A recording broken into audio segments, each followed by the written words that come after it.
Bum bum ba-dum bum ba-dum bum bum ba-dum bum bum ba-da-dum bum ba-dum bum ba-dum bum bum ba-dum bum bum. Welcome to Everyday Musicality, the podcast in which we discuss all things related to Gordon's music learning theory and how it can help unlock the inner musician that lives inside of all of us.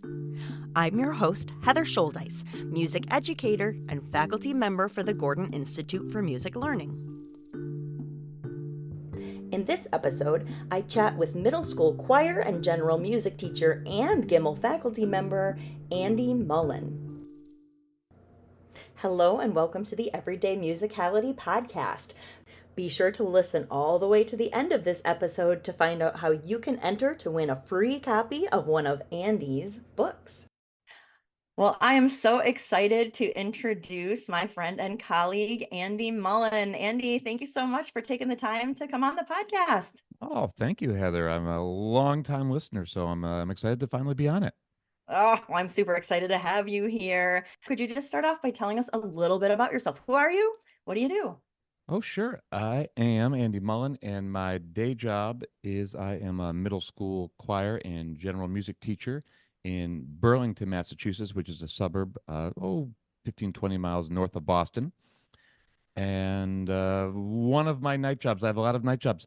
For one of my night jobs, I am on the board of the Gordon Institute for Music Learning. I'm the chair of the Media and Communications Commission there. I am the president-elect, so that's going to be, pretty busy, as you know, being president emerita. Pretty busy next 6-8 years of my life. Another one of my night jobs is I run a music education website called The Improving Musician, where I write books and publish materials and help out students and teachers on their audiation journey. And then my final night job, is if I needed another one, is I am a composer and a semi-retired singer-songwriter, where I write weird folk songs and compositions in tonalities other than major and minor and meters other than duple and triple. So I'm pretty busy, and I keep cats. As you probably can hear in Yes. the background. I don't know if you hear a cat howling. Nope. Okay. Mm-mm. I actually don't, but I'm sure at some point my cats will be making their way up here to make themselves heard. I will never complain about cats in class or on the podcast. But cats welcomed. Well, I asked you if you would come on to chat for a couple reasons. So we'll have a couple of topics that we'll address in this episode. First and foremost, this is coming at the very end of a mini series of episodes all about the partial synthesis skill level. I know in MLT we have all this jargon, partial synthesis, composite synthesis. And so in the podcast, I really am trying to break that jargon down and just boil things down to their essence and make it really digestible for people, which I know you also do in your materials. So before you go today, I want to make sure you share with us where people can find those. But I was hoping, since you're here to start with talking about partial synthesis, if you could just describe for us in your own words, what is partial synthesis? If you had to describe it in a sentence or a couple sentences, what's the general gist of partial synthesis? Well, I think rather than using my words, maybe I should use some of the words of some of the individuals who taught me. One individual would be Jennifer Bailey, who's an amazing faculty member. I think she was one of your teachers as well. When she introduces partial synthesis, she says something along the lines of, this isn't a direct quote, but something along the lines of, to try to explain partial synthesis is difficult to people because they don't really have any context for the word partial, and they don't really have any context for the word synthesis. So when we're saying partial synthesis to the individual who's trying to learn music learning theory, doesn't quite have much landing power. So I think that, first of all, we probably need a better word for that, for the skill level, and it's been bandied about. I love the word contextualization. I think that adds a nice ation onto you've got generalization, so contextualization. So one of the big things that we're trying to do at the partial synthesis skill level is to, number one, marry the oral and the verbal association skill levels to make sure that students really, really, truly understand that solfege and can connect the solfege back to the oral, and that the two of those are blended together. And another thing that we're trying to do at the partial synthesis skill level is to make sure that students have a good sense of the difference between our two primary contexts, tonally and rhythmically.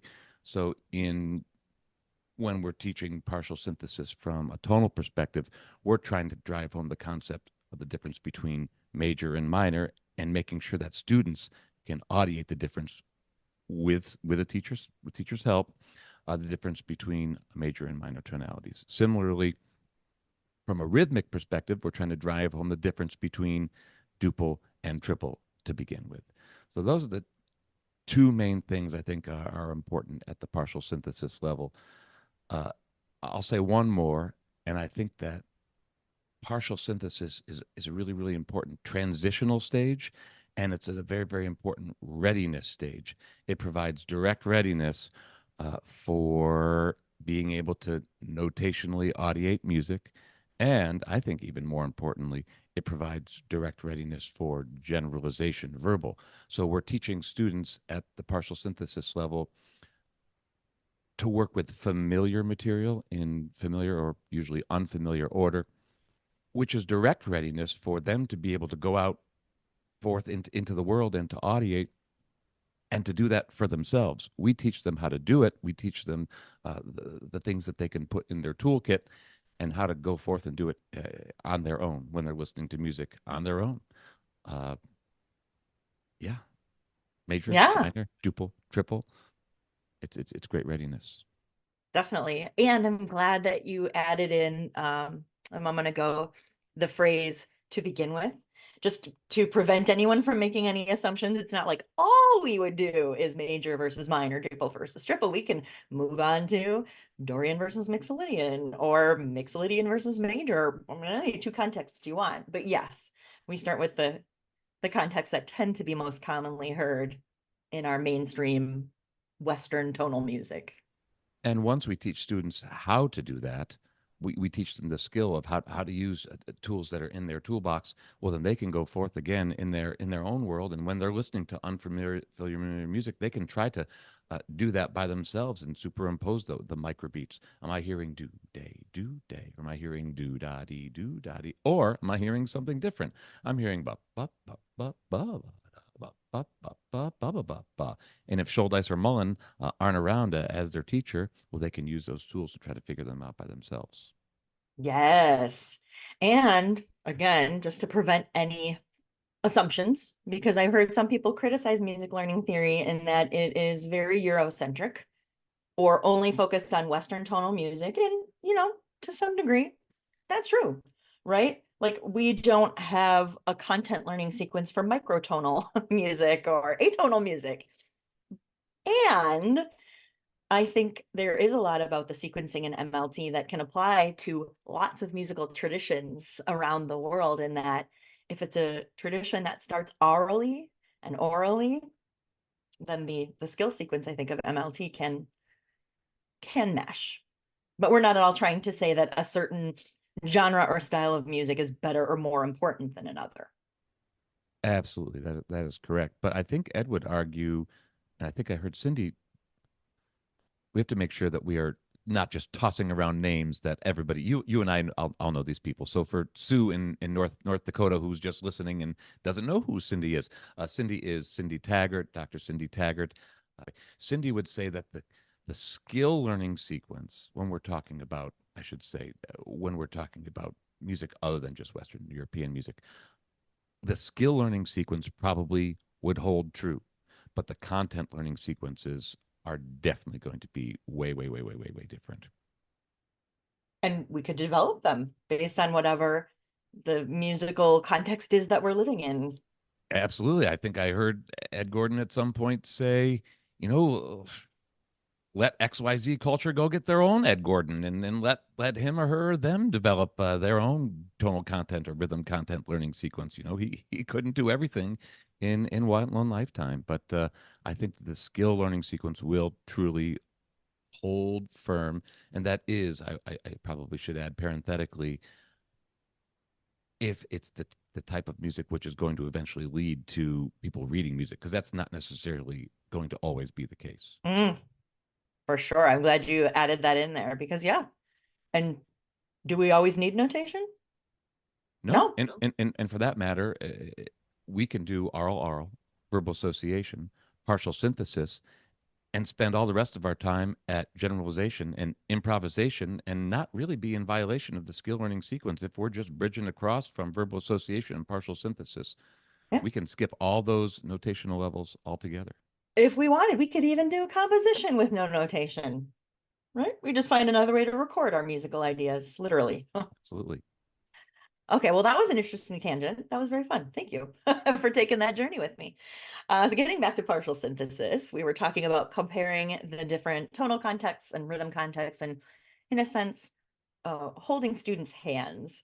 I think, I can't remember Ed Gordon's exact words, but something to the effect of that we're at partial synthesis, holding the students' hands and showing them how to compare these contexts and recognize these contexts as we lead them toward inference learning so that, as you mentioned, in generalization, they can then start to independently identify those contexts.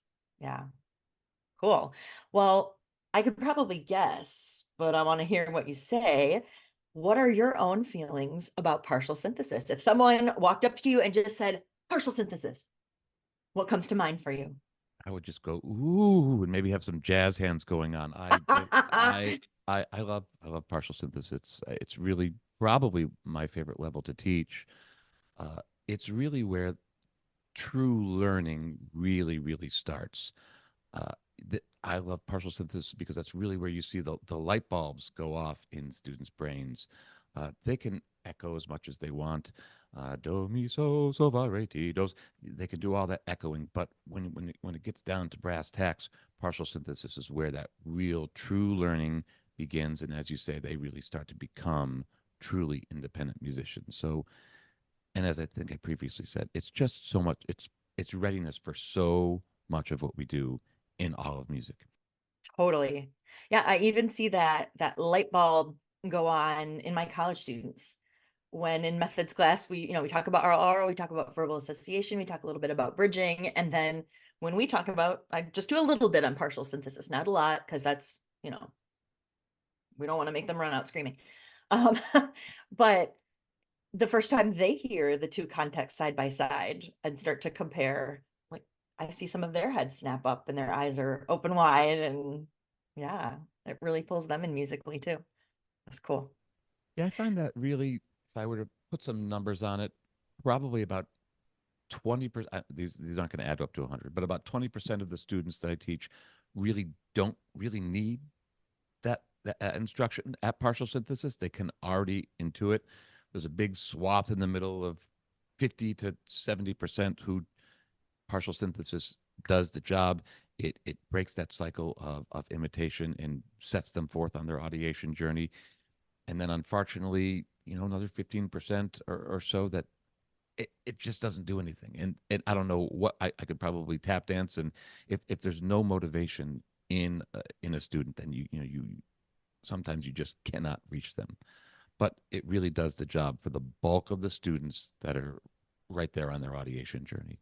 Yes. And to be clear, I don't think either of us is saying, well, for those students that it just doesn't click, they're just not musical, right? It's just for whatever reason at this point in time, it could be uh identity kinds of things. Who feels like music is for them or not for them, or where are their interests, right? Like it's a whole complex puzzle.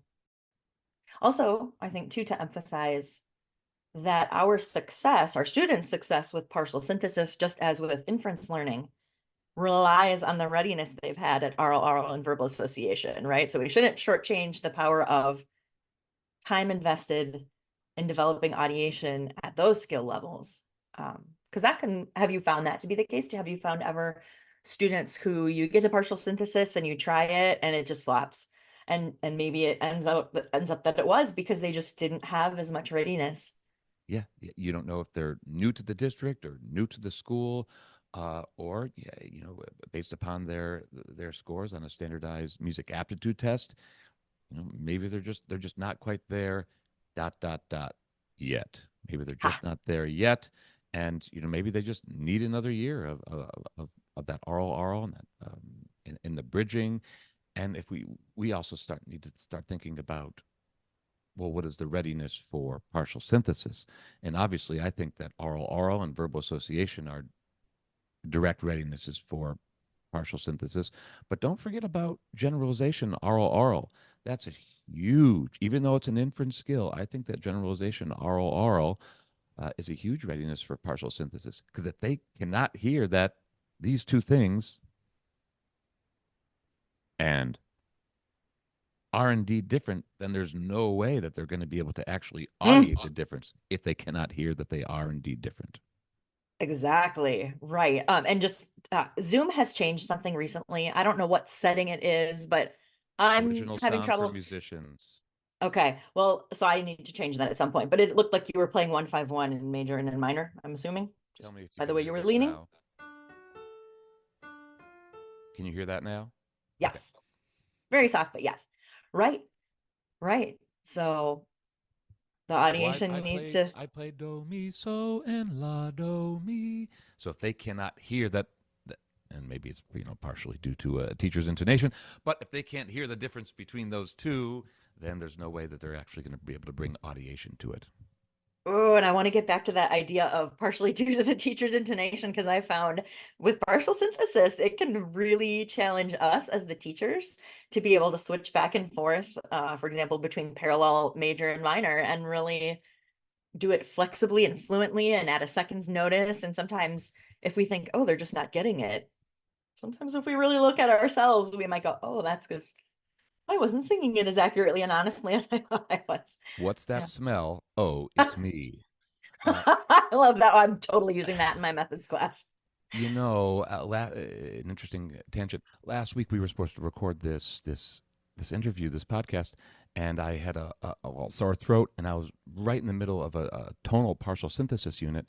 So just because my throat was real raspy and I couldn't sing, I had no head voice. I said, "All right, sorry, this is not the way that Mullen likes to do it, but I'm just going to do it at the piano." And maybe the results were a little bit better when they were at the piano. I don't know if it was that the intonation was so precise, and then I thought this might be a good study too, because I did it up the octave. That Oh, most of the students are treble singers, and maybe that resonated with their voices, with their audiation a little bit better. I'm not sure, that's or really maybe it was because interesting. it was the second time that we had done it, and they were a little bit better. So you never know what the variables are, but Right. Or they felt bad for you that you were sick, so they were extra focused and right in middle school. yeah.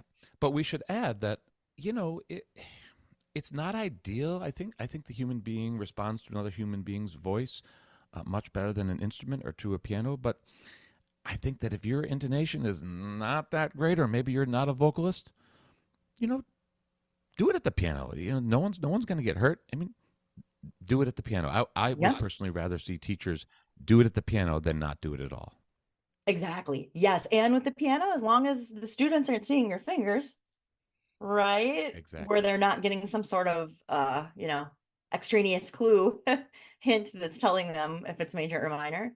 I mean, actually, that's another common thing is that I think it's really easy because oftentimes we have to concentrate more when we get to minor. So we might go bum bum bum bum bum bum bum bum bum bum bum bum bum bum bum, and we unintentionally slow down, or our Oh face yeah. gets more serious looking or A something. student just pointed that out to me. They say when you sing la do, your eyebrows go up, Mr. Mullen. La do.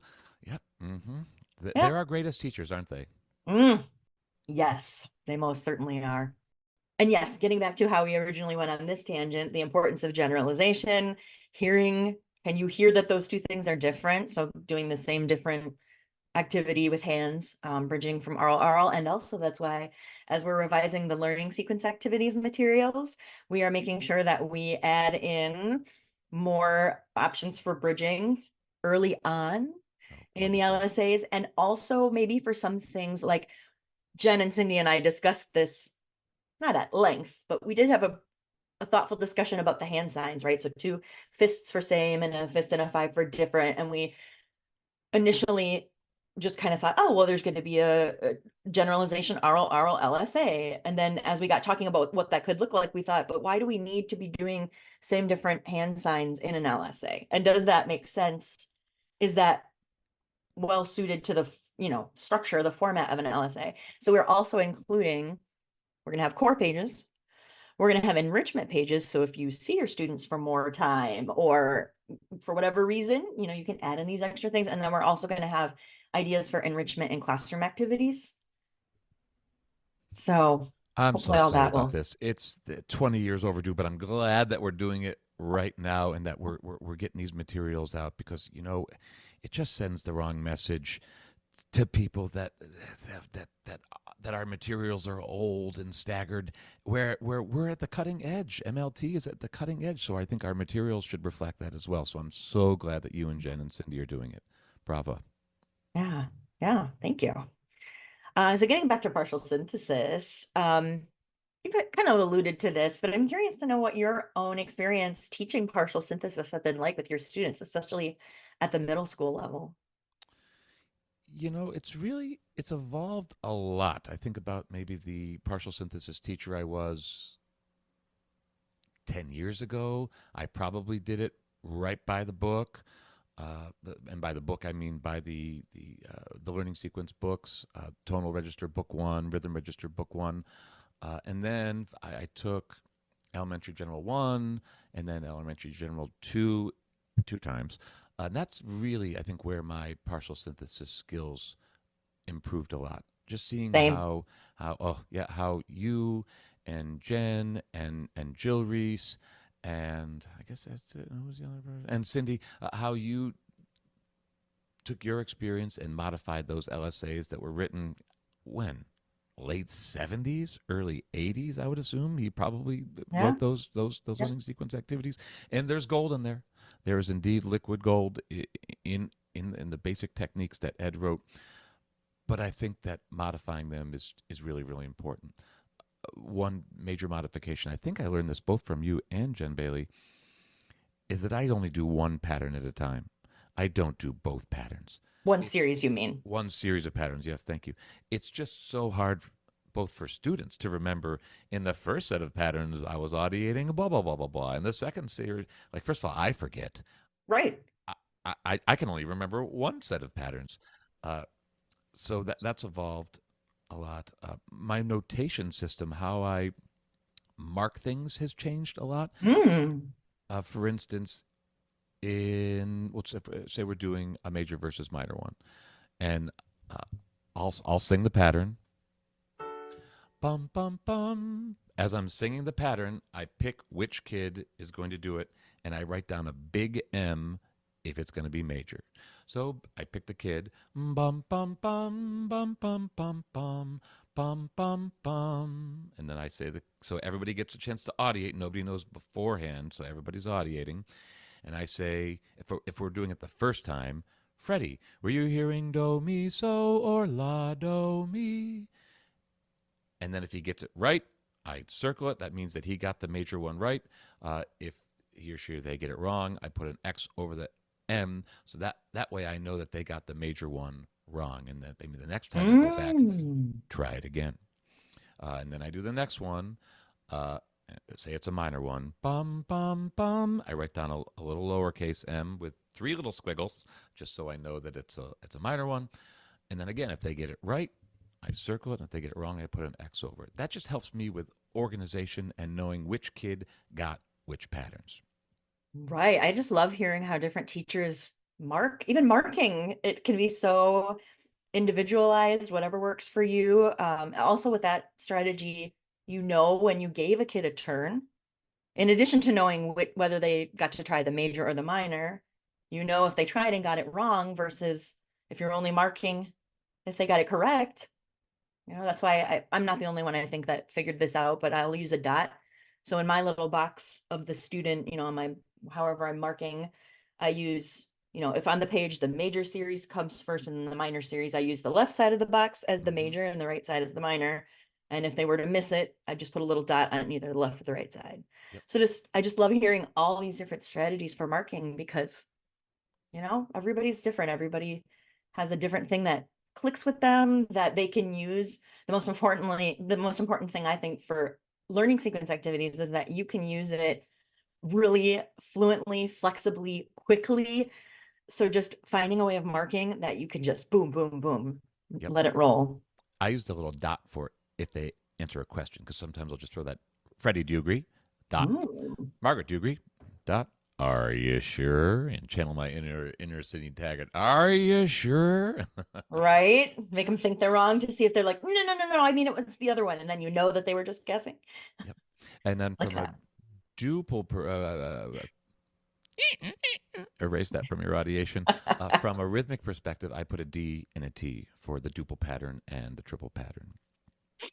Another thing that has changed for me rhythmically is that I do partial synthesis a lot earlier. I do partial synthesis after macrobeats and microbeats. Because if I want them to read do's and due days, then I think they should have a partial synthesis experience.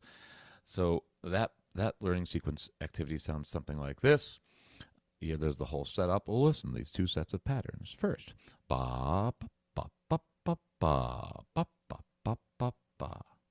Second, ba ba ba ba ba ba ba ba ba ba ba ba ba ba ba. And I do the explanation. In the first set of patterns, I was hearing do do day do day do. So what was the meter I was audiating? Duple. And then I channel my inner Heather Shouldice, and I say, oh, I'll prove it to you. You chant do day, and I'll do the patterns. And then they chant do day. And I say, see what happens when we do it wrong. Could you chant do-daddy for me? Do-daddy. I'll chant the sentence. Ba, ba, ba, ba. And then it's just a hot mess. No, that's not right. Love it. And then you do the other one, do the explanation, and then this, I think, is my own technique, and I like it, if I do say so myself. I'm going to chant a sentence, one of these musical sentences, and your mission, should you choose to accept it, is to chant the microbeat that you're hearing. Let's do it together. Ba ba ba ba ba ba ba ba ba ba ba. Do day. So have them chant it in context. Ba ba ba ba ba ba ba ba ba ba ba ba ba ba ba. Do-da-dee. So I only want one, and then I go around to each kid, and I cook. Watch Jen Bailey do those. She cooks, and I try to go pretty good tempo. And I'm sweeping the room, so nobody knows who it's going to be. Then breathe, and then the hammer of justice points to a kid, and then they say the microbeat that they're auditing. Mm. So that works out pretty well, and I can get through a lot of kids, and I like that the microbeat is in context. Yes. And I do something similar, but I like that yours cuts down on those little fractions of seconds that really add up, over time. So I would chant the patterns, and then whatever the ending was, I would say, what were the microbeats? So I'm chanting like a prompt in rhythm and then having them chant, in rhythm, because then I know they're audiating. But I like how once they're acclimated to how it works, I don't even have to say what were the microbeats, because they can just know ba ba ba ba ba ba ba ba ba ba, and I gesture, and boom, they know to just chant the microbeats. Love it. And I tell them Beautiful. as well. So ba ba ba ba ba ba ba ba ba ba ba. Due day. It was due day. Move on. Ba ba Ah, ba ba ba ba ba ba ba ba ba ba ba ba. Due day. It was due daddy. But no, that's okay. I mean, every time the first kid gets it wrong, again, I channel my inner Cindy Taggart and I say, stop the timer, because we always do 3-minute timers.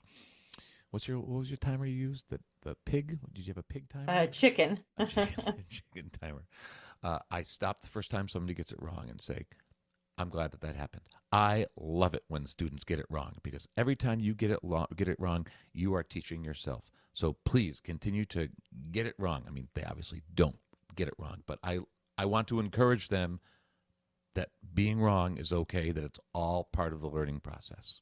That is so important. That is, in fact, one of the things I found in my dissertation research, which was on a particular teacher who believes everybody is musical rather than believing in innate selective talent, and kind of how that belief that all students are musical comes out in the classroom. And that was one of the big findings, that the classroom culture we create really makes the difference in facilitating whether each student can blossom, in terms of growing into their musicianship versus not. It's modeling those healthy responses to mistakes, making it just totally normalized. It's Absolutely. totally normal to make a mistake. Yep. It's great even when we make mistakes, because then we know what we still want to learn next.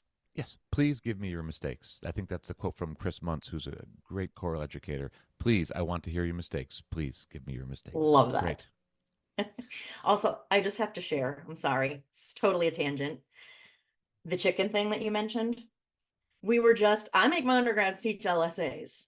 About halfway through the semester, when they have basics of starting to, make up patterns and gestures and all the, that kind of stuff. I make them teach LSAs, and we were just talking about how hard it is, and how you might think you taught for 30 seconds, or you might think you taught for, 5 minutes of LSAs, when really it's been 30 seconds.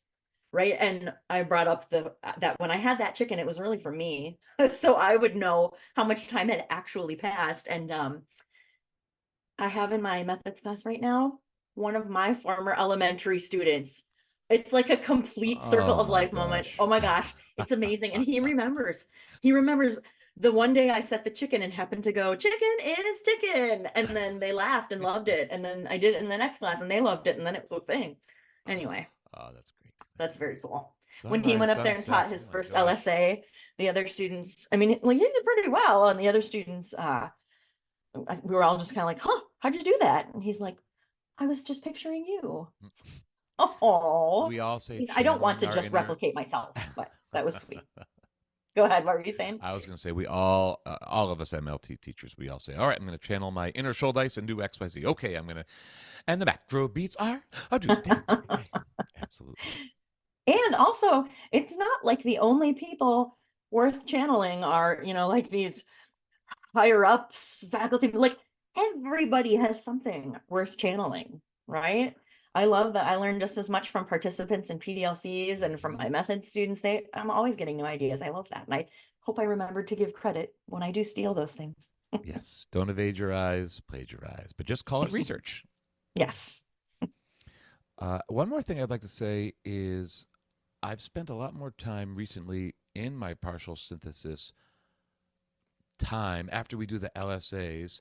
I bridge a lot to generalization verbal.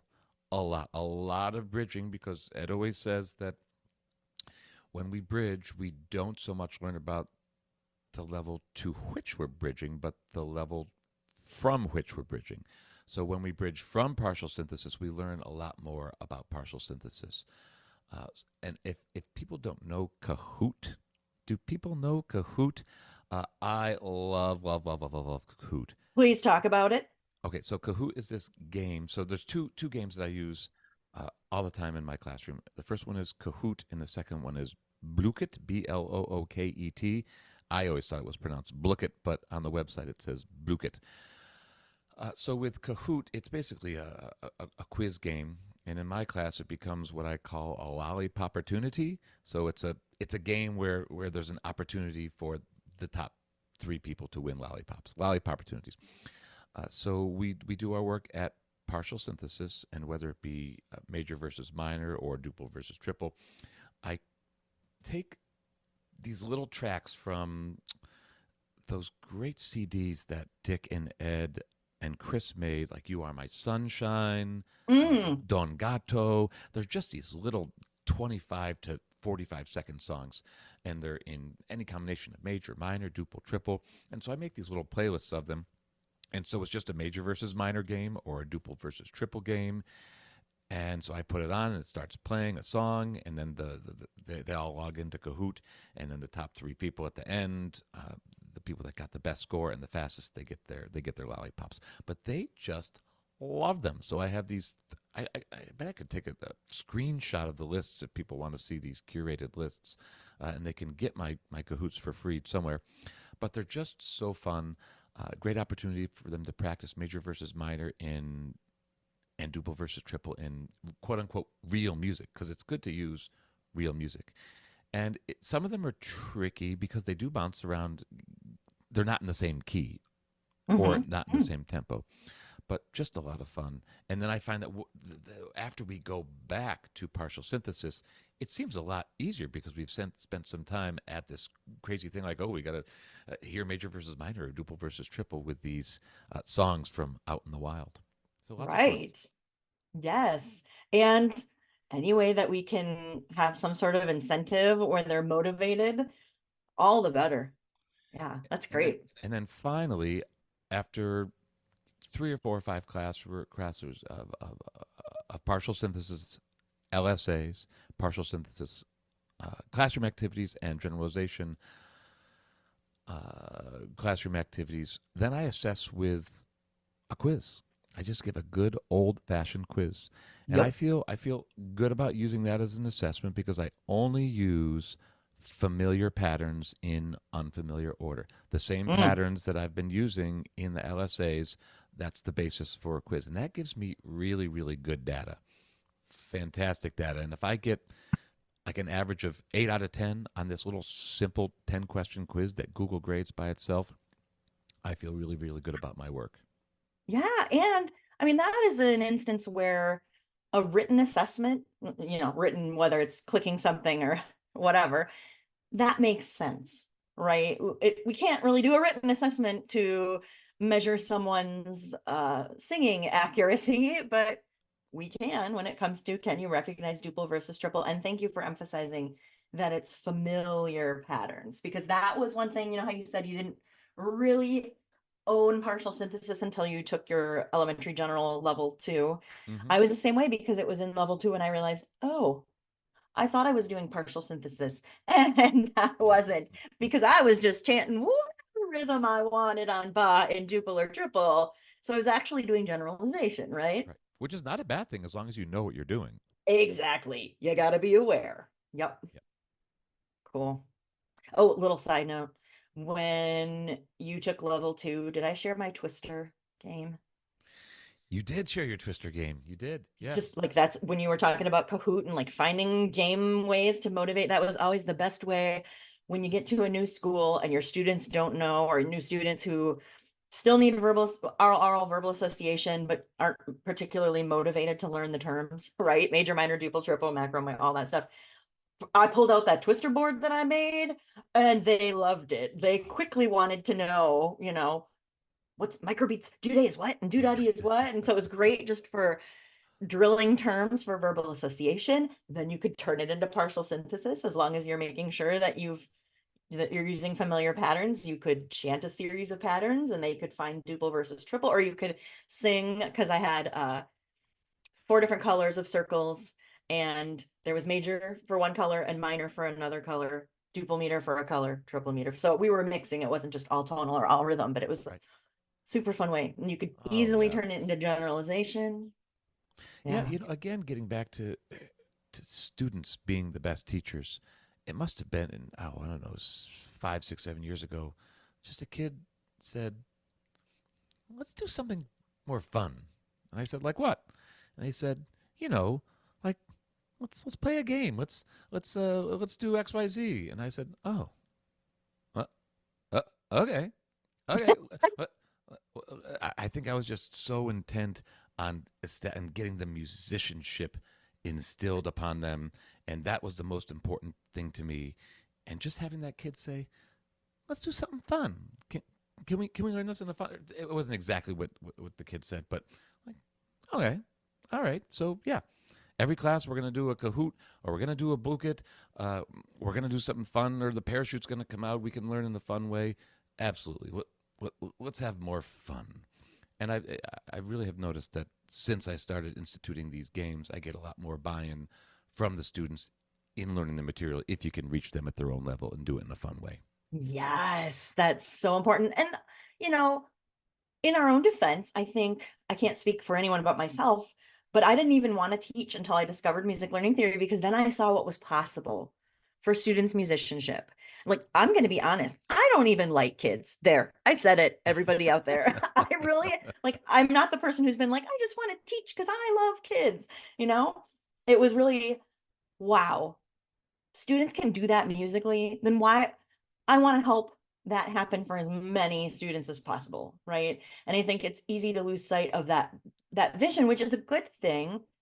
And sometimes, we also, I think MLT tends to draw a certain type of personality, right? Like very having that just very drawn to like logical and orderly thinking and very detailed oriented. It's easy to just get mired in those details when we're trying to bring about that vision Yes. and the fun. I mean, that's how we do what we do. Yep. And And a Ed good would reminder too say, that there was someone I know who I had seen in some GIML workshops and stuff. This was, I don't know, 10, 20 years ago. And a year or two later, I ran into her and I'm just making conversation. Oh, hey, you use music learning theory. You do some music learning theory. And she said, no, not anymore. I found it took the joy out of teaching.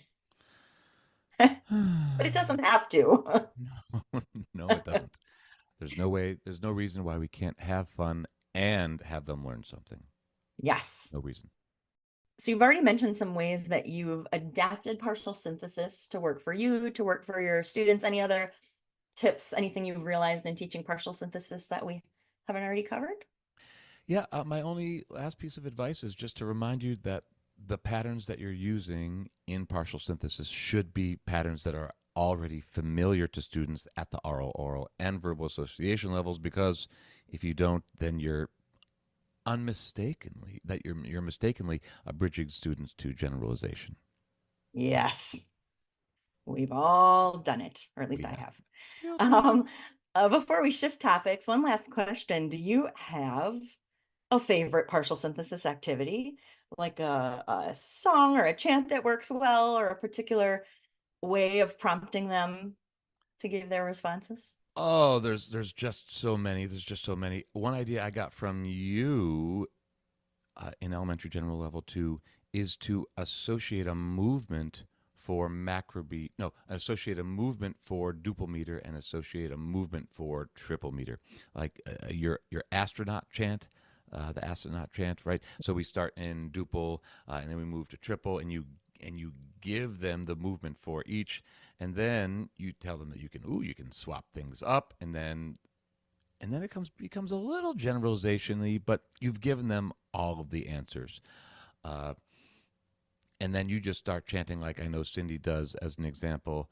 All the ducks are swimming in the water, faldy, raldy, raldy. So we're rocking from macrobeat, or we've got do day, and we're moving to macrobeats and microbeats.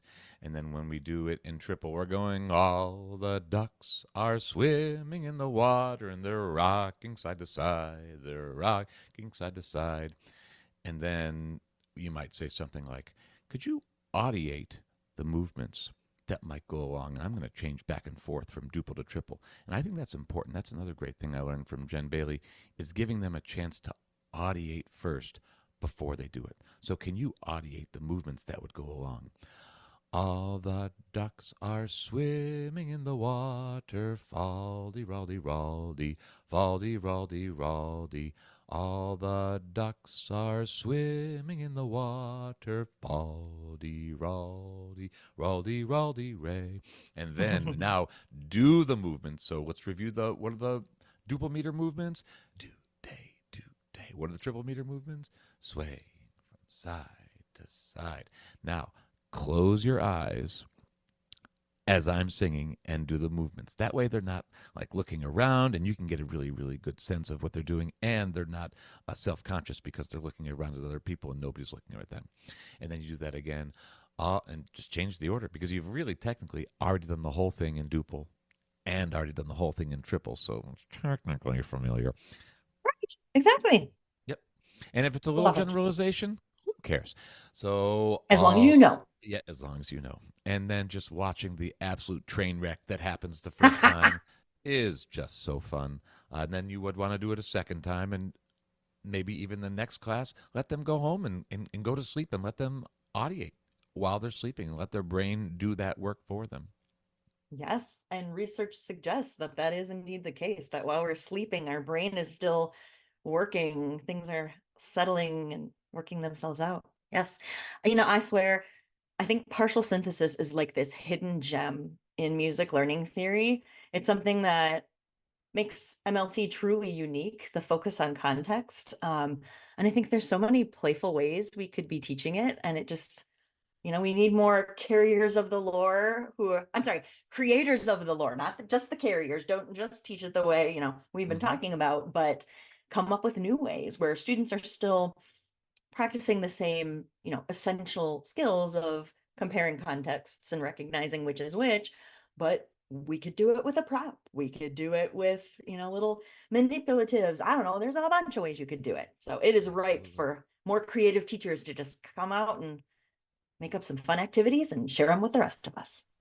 In my choral warm-ups, we do lots of little games, and here's a good tonal partial synthesis activity because I know you're going to switch to ask me about the choral level in a little bit. But so there's this. I'm going to bring my microphone over here just to make sure that you can hear me over at the piano. So one of the warm-ups that we do, it's a fun little thing. I think it's an old camp song, and it's called Bim Bum, and it goes like this: bim bum, bitty bitty bum, bitty bum, bitty bitty bum, bim bum. Bim bum, bitty bitty bum, bitty bum, bitty bitty bum, bim bum. And you can Google it, it's on YouTube. And there's movements that go along with it. It's like clap, snap, pat, pat, snap, pat, snap. There's words that go along with bim, there's a word that goes along with bum, and then there's a word that goes along Mm-hmm. with bitty. And so we do that for a couple classes, and the kids have fun. And then I come in and I do the same song, but we do it in minor. Bim bum, bitty bitty bum, bitty bum, bitty bitty bum, bim bum. Bim bum, bitty bitty bum, bitty bum, bitty bitty bum, bim bum. And so when we do it in minor, I change the movement on the bim bum on the bitty to turn it into a hand clap, a pat with another Mm. person. So there's one little bit of movement that's different with minor. And so we do that for a couple classes, and it's fun. And then I come in on the third class, and I say something like, "All right, now listen to this bim bum song." And it's going to change back and forth between major and minor. See if you can audiate the difference between major and minor. And I might play something like this.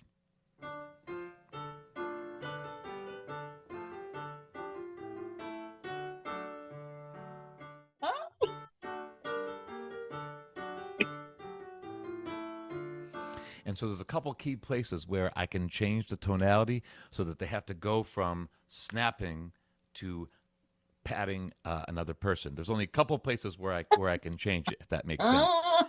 So it starts off like I would probably do like bim bum, and then change it there, bitty bitty bum, bim bum, and then they have to get ready. So again, I always use the piano because it's super hard, but it's just Right. it's an absolute train wreck. But I love. Uh, the train wreck that happens and trying to hear, can they do it? Can they do it? It's just a lot of fun. So It's a those train are wreck in the best way. And like, yes. and we're both still smiling and loving the idea of it because even I don't know, you probably couldn't see me or I don't know if you could hear me, but as you were modeling the first time, and I thought you were going to Dorian, and there was another thing I wasn't expecting. And even just if the kids are responding by going, oh, ooh, right, like they're hearing the differences. Yes. And I Amazing. guess it technically was Dorian if we do a minor tonic, and then we should, yes, it was technically. Whew, that's super fun. Well, thank you for transitioning us into a choral idea because, yes, I did also want to make sure that before I let you go, we talk a little bit about the new choral track in the Gordon Institute for Musical Learning levels courses. So you were part of the team that said, why don't we have a choral area? Why don't we offer a training in the summer for choral teachers to learn how to use MLT? We need to make this happen. So what was that like being on the team that Yeah, we did. We made it happen. I know it's been a long time coming. It's been a long time in the works. What, 10, 15 years, something along those lines. I think that really Crystal McCoy was the real impetus for making the whole thing happen. She went back, oh, geez, again, probably 10, 15 years ago. She worked with Ed, and And I think Ed said, let's make this happen. And so, people have been working on it behind the scenes for a long time. And then finally, all the pieces of the puzzle came together and it just clicked. And it was just amazing working with Crystal and with Natasha Sigmund, another GIML faculty member, and Amy Pearsall, and Butch was part of the committee. It was just great figuring out what a PDLC really, really is, and using the elementary general as a model, and kind of deconstructing the elementary general PDLC and putting it together and figuring out, well, what are the things that would normally happen in a choral classroom, and how do we adapt those things in a PDLC with an MLT framework? So we looked a lot at the warm up process, and how can we take the warm up process and filter it through an MLT lens, and multitask, and as opposed to doing the same ya la la la la la la la la. How do we take that and add some MLT spice on it? Uh, the teaching of repertoire was discussed. There was a subcommittee that focused on repertoire. There was a subcommittee that focused on musicianship. There was a subcommittee that focused on the LSAs and what do LSAs look like in a choral classroom.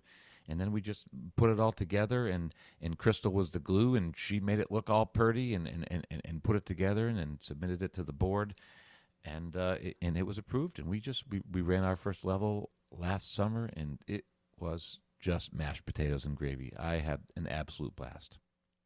That is so fantastic. And just a side note, I had Crystal on the podcast last fall, so I'll link in the I show heard it. It notes for was anyone who great. is wanting to go back and listen to that episode. And then you started mentioning last year's inaugural first ever choral levels course. What was that like to have the very first group of participants? Oh, I really could not have asked for a nicer, stronger group of musicians, stronger audiators, and they came really, really very well prepared. There was 8 people in the class, and again, just unbelievably strong musicians. We had people travel from South Africa. We had people travel from Australia. We had 2 people from Germany. So people were coming from all over the world to study with little old me, and Crystal, and it was so inspiring. And I think that it was really, really inspiring for them as well, just to see what is possible once you teach students through an audiation framework rather than just always plunk in and repeat and put on the concert. Yeah, you got to do some plunk and repeat, and you got to put on your concert. This is true. But we can also teach them how to be musicians as well. And so I Yes. think there was so many aha moments. Like I can just picture this one guy's face. Like after I explained a thing, he just went, like, "What have I been doing?" And I said, "All right, pause. Just relax. We are all approaching this from our own unique perspective. The, don't judge yourself for where you've been Oh, at all. We're all doing the best that we can. We've all done the best that we can. But I just love seeing those aha moments from each and every one of those students, and a lot of them had taken at least one level before. So it was almost like a level 2 within a level 1. There was so many, many great questions that that's kept me cool. on my toes. Yeah. I won't name names, but I might have a guess as to who that person was. And like, and it's when like when I mentioned when I finally discovered when I could hear the musical things possible from students with the appropriate guidance, like it just, yeah, turns everything on its head. And I got one of the best emails during that course with you. I don't do this podcast for money. GIML pays for the web hosting fees or whatever the jargon is. But like, I don't get paid. I just do it because I love it and I want to help more people use these ideas. Um, and so it's really those positive words that motivate me to keep doing it. And I got an email when you were teaching that course from somebody from Australia, And I think the subject line was like, I'm at a PDLC and it's all your fault. And the email was all about how this person was just loving the PDLC, the choral PDLC, and a big driver. And it was just like discovering, you know, MLT more through this podcast and then making the commitment to come over and learn from you. So thank you for your work. Of course, once people discover MLT is as if it's been hidden under a rock somewhere. But once they discover MLT and realize what students can do, what students can do as musicians, it's pretty life changing. So if you haven't had the opportunity to take a PDLC, I would strongly recommend it. I can't recommend it enough. Please try to find the time if you're a choral professional and you want to learn how to teach students to be singers and musicians, which it's possible. It's possible. That's a great place to start. And doubly exciting because New Mexico is the farthest west we've had a PDLC. And we also have one planned for Texas. So Yeah. Go west, kiddos. onward. Go west. Well, I won't keep you. A last question as we wrap up here. Can you offer any sort of a tip, a takeaway, a hack, a pearl of wisdom for someone who teaches at a choral setting and wants to try a little MLT? Well, if we were to talk about sight, quote unquote, sight reading, I think it's really, really important to break down the reading process for students and to explain to them the reading process. And so this happens all the time in my classroom when we're working on quote unquote sight reading. I always bring it back to the language analogy for the students in my class. I always bring it back to, the first year of your life, you didn't do anything. You just listened, eat, sleep, pee, poop, cry. Eat, sleep, poo, peep, cry, and listen. A lot of listening. And you were listening to your parents speak pretty sophisticated sentences. They were not just saying doggy, kitty, cat. They were speaking pretty sophisticated language. So develop your listening vocabulary, and then develop your speaking vocabulary. When we're growing up, you just point to things: dog, cat, chair, hat, mommy, daddy, and you're just naming things. Well, we do that in music too. This is our music vocabulary: do do day, do da dee do, do mi so fa re ti, do so do, la do mi re ti si, la mi la. So that is our musical vocabulary. So if you don't know that musical vocabulary, well, learn it. How do you learn it? Well, I give all my students. That's one problem I think with sometimes with MLT is that we hold all of the material and that it all belongs to us, and they have to come to our class to get that material. Well, I like to have the material ready for students. So I put together all these materials. I have a book called The Choral Musician. I'll have to get you a copy. A book called The Choral Musician, and it's got all of my patterns. And I quote, not my patterns, but the patterns that I use. And it's me teaching them and giving them the audiation gesture. So I say to students, if you don't know these patterns and you miss them the first time, maybe you were absent, or maybe you're like me and you need to hear things 78 times before you understand them. Well, go back, learn the patterns. So once we learn the patterns, then we need to discriminate, major, minor, duple, triple, and then we start to read those patterns. Can you read those same musical words that somebody taught you?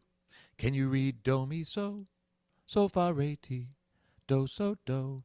If you can, great. Can you read two patterns? Can you read do, so fa, re, ti? And I have these little videos with me teaching how to read these patterns. And again, if you can't do it, go back and watch the video again, because we're all right here. We're all reading ba da da da da da da ba ba ba da ba ba, and if you can't do that, then there's a problem with your chain. There's one of the pieces of the chain is missing, and you got to go back and fill it in.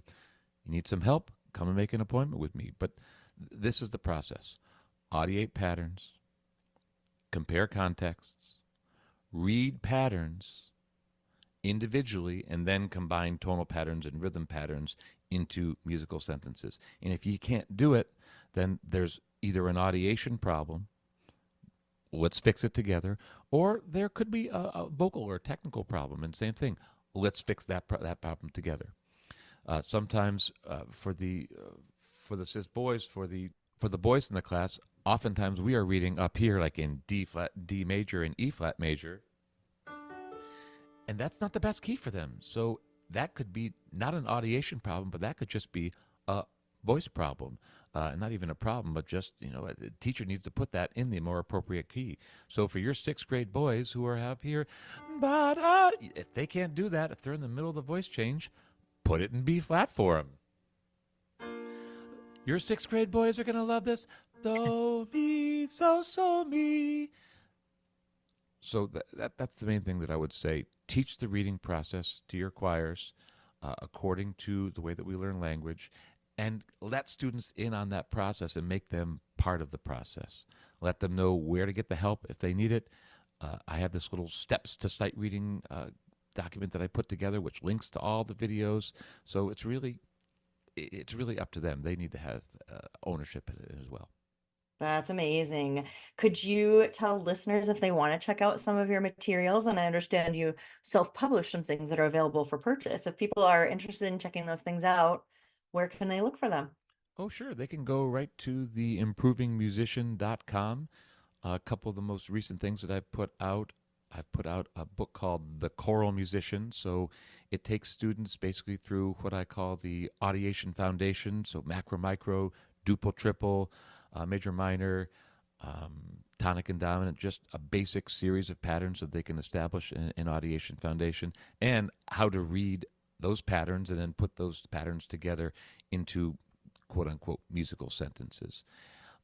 And it was requested by actually and some people in the Music Moves community. They really wanted those same materials for piano students. So I took those exact same materials and put a new coat of paint on them and wrote a book called Piano Patterns. And that's available also on my website. And are we going to give a free copy away of either Piano Patterns or The Choral Musician to someone who's interested? Well, if you're offering, we might as well. Yeah, let's put on so you can send an email to everydaymusicality@gmail.com Yes. with either Piano Patterns or The Choral Musician, and then Heather will do a drawing, and whichever person wins, you'll get a free copy of either Piano Patterns or The Choral Musician. Beautiful. I love that. And I'm going to be super nerdy. Would you please put in the subject line, just in capital letters, I love audiation. And then in the body of the email, you can just put your choice of those two resources. Oh, There you go. awesome. Thank you so much, Andy. We appreciate it. I'm so grateful that you took the time. I know you're very busy, and this has just been a lot of fun. Thank you. It's been great. Thank you so much for doing this, Heather. I know a lot of people have gotten a lot out of this podcast. Excellent. Well, I hope you enjoyed my conversation with Andy Mullen, and if you would like to enter to win a free copy of one of Andy's books, make sure you email me at everydaymusicality@gmail.com by June 1st, and then I will plan on announcing the winner in the episode that comes out for the first week of June. In the meantime, if you have questions, comments, or suggestions for future episodes, please get in touch. You can email me or send me a voice memo at everydaymusicality@gmail.com. I would love to hear from you. Thanks for listening, and let's keep musicking every day.